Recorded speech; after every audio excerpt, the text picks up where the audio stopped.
আসসালামু আলাইকুম। কেমন আছেন আপনারা? আশা করি সবাই ভালোই আছেন। আলহামদুলিল্লাহ আমরাও ভালো আছি।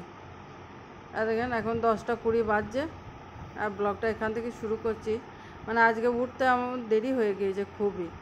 আমি শুয়ে আছি বলে ছেলে দুটো মানে ঘুমিয়ে আছে, ওরা উঠে নাই। ছোটোটা অবশ্য দেরি করেই উঠে, কিন্তু বড়টা সকাল সকাল উঠে পড়ে, আমি উঠি তারপরেই উঠে পড়ে। কিন্তু আজকে আমি ঘুমিয়ে গিয়েছি, ওরাও আর উঠে নাই। আর স্কুল নেই, তারপর এই উঠবো, উঠে তখন ওদের দুটো খাবার করে দিয়ে রান্নাটা বসিয়ে নেবো। মানে ঘুম ভাঙে নাই বলি তাই, তাছাড়া উঠেই পড়তাম। যে 3 মা বেটার উঠতে আমাদের আজ 9টা, তারপরে ছোটোটা আবার আরও দেরিতে উঠলো, আমি আর বড়টা 9টাতেই উঠলাম। উঠে ওদের আগে চাটা করে দিদিকে চা দিয়ে দিয়েছি, দিয়ে দেখেন আটারে সব মেখে রেখে দিয়েছি। বিছানাগুলো পরিষ্কার করে আসি, দিয়ে ওদের ইয়ে করে দেবো, খাবারটা বানিয়ে দেবো। দুজনাকে খাবারটা দিয়ে দেবো। একটু করে চা খেয়েছে বলে আমি আরও 10:30 বাজে দিয়ে খাবারটা করে দিলাম। একটু করে হালুয়া, একটা পেঁয়াজ দিয়ে ডিম ভেজে দিলাম, আর মিষ্টি দিয়ে দিয়েছি একটা করে, ওই খেয়ে নিই। আর রান্নাটা ওইদিকে বসিয়ে দিয়েছি, রান্নাটা সেরে নেবো, তারপরে ঘর দোর কটা মুছে নেবো।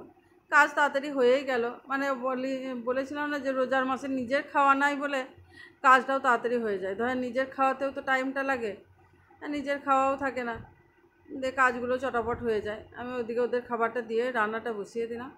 আজকে মাত্র 3 টুকরাই মাছ নিলাম, কেন বেশি নিই নাই।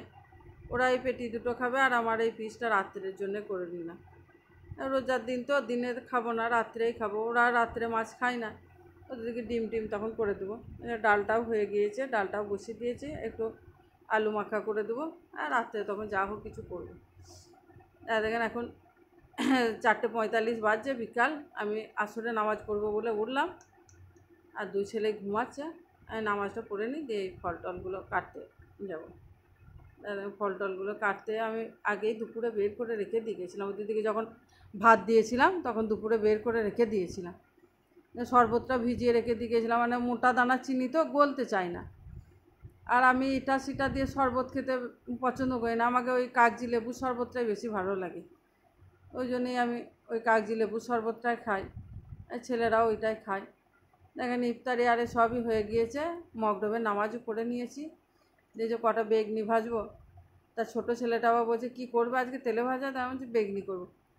বলছে কুমড়োর খাবো না, কিন্তু বেগুনের যদি হয় তাহলে করবে, কুমড়োর তেলে ভাজা খাবো না। আমি বলছি না রে, আজকে বেগুনেরই করবো। সে বড়ো বেগুন আবার সে কেটে আধখানা করলে কালো হয়ে যাবে, তো ওই গোল গোল করি কটা পিস নিয়ে নিলাম, গোল গোল করি বেগনিটা করে নিচ্ছি। আর এদিকে চাও বসিয়ে দিয়েছি, 3 মা বেটাই খেয়ে নেবো। কলাই ভোনা টোনা আজকে আর কিছু নেই, দুটো বেগনিই করে দিই। ওরা খায় না মুড়ি টুড়ি, আমি দুটি খাই। মানে ভারী খাবার কিছুই খায় না, ওই ফল টলই খায়। আর এই দুটি মুড়ি চা খেয়ে নেবো, বাস। দিয়ে তখন একবারে নামাজ টামাজ পড়ে তখন সে রাত্রে ভাত খেতে ধরেন 10:30 11টা হয়ে যায়। খুবই দেরি হয়, মানে এটা সেটা খাওয়া হয় বলে পেটটাও ভেয়ার হয়ে থাকে। বেগনি কটা ভাজা হয়ে গেল। ওই বেসন টেসন আমি সব ওই ফল টল কাটা পরই সব মেখে রেখে দিয়ে গিয়েছিলাম, দিয়ে সেইগুলো মানে ভাজতে তাড়াতাড়ি হয়ে গেল, তাছাড়া বসে থাকতে হবে। এখন 6:30 বাজছে, দিয়ে চাটা খেয়ে নেবো। তারপরে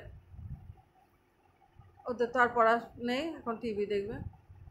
দেখেন এইসব নামাজ পড়ে বসেছি, দেখছি ফলগুলো সব পড়ে আসে। মানে ওদেরকে ফল টলগুলো আমি যতটুকু খাওয়ার খেয়ে মগডবে নামাজ পড়তে চলে আসি, ওরা দু ভাই খায়, যেগুলো না খায় সেগুলো ঢাকা দিয়ে রেখে দেয়। দিয়ে দেখছি থালাতে পড়েই আছে ফলগুলো। দেওয়া বললাম যে দে এনে দে, আমি খেয়ে নিচ্ছি। মানে সেই ডাস্টবিন তো আমরা, নষ্ট হওয়াতে গেলে আমার ডাস্টবিনই যাক। তুমি বসে বসে খাচ্ছি, তা ছোটোটা আবার আমাকে বলছে তুমি আমাদের খাবার ভিডিও করো, আজকে তোমার খাবারের ভিডিও করবো। তো ওই জন্য ওইটাও ছেলেটা বানালে বলে আবার ওইটাও জুড়ে দিলাম আপনাদেরকে দেখানোর লেগে। আজ 3 দিন ধরে সে কাপড় চোপড় কেচে ওইখানেই পড়ে থাকছে চেয়ারেতে, সেইগুলোই আজ গুছাতে লাগলাম। টাইমও আছে এখনও। আর এই সত্যি কথা এইসব করে মানে এই রোজা, তারপরে এই সব সংসারের কাজ, আবার এই চ্যানেলের সব কিছুক্ষণ ধরে নিজেকেও অ্যাক্টিভ থাকতে হয়, দিয়েই বাড়তি কাজ একদমই হচ্ছে না। সব পড়েই থাকছে। যখন সময় পাচ্ছি তখন হয়তো কাপড় চোপড় গুছাচ্ছি, করছি, বিছানার চাদর থেকে হাত থেকে সব আমার পড়ে আছে। আজ 2 দিন কেচে রেখে দিয়েছি, 2 দিন ধরে ওই পড়ে আছে, গুছানোও হয় না, কিচ্ছু হয়নি। আজকে যখন সময় আছে সব গুছিয়েই নিই। যা দেখেন সব গুছাচ্ছি। আর ছোটোটা টিভি দেখছে, দুজনাই টিভি দেখছে, বড় ছোট দুজনাই।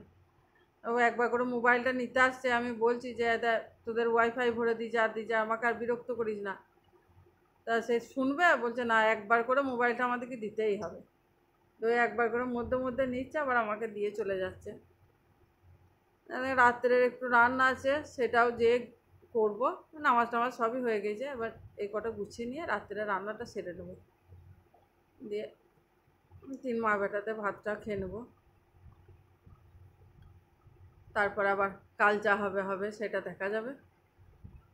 থালা বাসন গাদা হয়ে আছে, থালা বাসন কটাও রাত্রে ধুয়ে নিই। ভাতের হাঁড়িটা তো মাজি না, সকালে মাজি, ভাতের হাঁড়িটা রেখে দেবো। আর এই থালা কটা যাই ছিল, 3 মা বেটা যা হয়েছিল সেই কটাই মেজে ধুয়ে নিলাম। সকালের দিকে ধরেন সেরকম কাজ দেখাতে পারি না, আর খুব তাড়াহুড়োতেই করি। আর ওই সব সময় ক্যামেরা ধরে থাকা মানে বিরক্ত লাগছে। এই রাত্রেরটাই করে দেখিয়ে দিলাম। শর্টটা তুলে রাখবো, ওই একটু করে ঘি বানাই। আর ওরা তো শর্টটা খায়ও না, মানে দুধে গেলে দুধ সমেত উগলিয়ে ফেলে দেয়। ওই জন্য শর্টটা একটু করে তুলে রেখে দিই, যাই ঘিটা হয় খাওয়া হয়। দুধটা ওদেরকে গরম করে দিয়ে দিই, আর যেটুকু থাকবে সেটুকু আমি ওই জাল দিয়ে রেখে দেবো। ওই ভরে খাই আমি মুড়ি দিয়ে, দুধ দিয়ে। ভাত টাত কিছু খেতে পারি না। দেখেন দুধটা দিলাম, তা দুজনায় দুধটা হুড়োহুড়ি করতে যেয়ে টেবিলে কিছুটা দুধ ফেলিয়ে দিলে। মানে ওদের সব সময় হুড়োহুড়ি লেগেই থাকে, যে ও বলছে ও ছোট বলছে বড় ফেলেছে, আর বড় বলছে ছোট ফেলেছে। আলো বেশ, যে ফেলেছিস বাদ দিয়ে আমি মুছে দিচ্ছি। দেখেন এখন রাত 11টা 20 বাজছে, দুজনায় কেমন খেলতে বসে গেল। দেখেন আমি বলছি এবার শুয়ে পড়, আমার কাজ আছে। তা বলছে একটু খেলে নি। দেখছো দুজনে পাঞ্জা লড়াচ্ছে, কে জিতে দেখায় যাক, কিন্তু জিতার আগেই বন্ধ করে দেবো আমি। এখানেই ব্লগটা শেষ করছি। Good bye.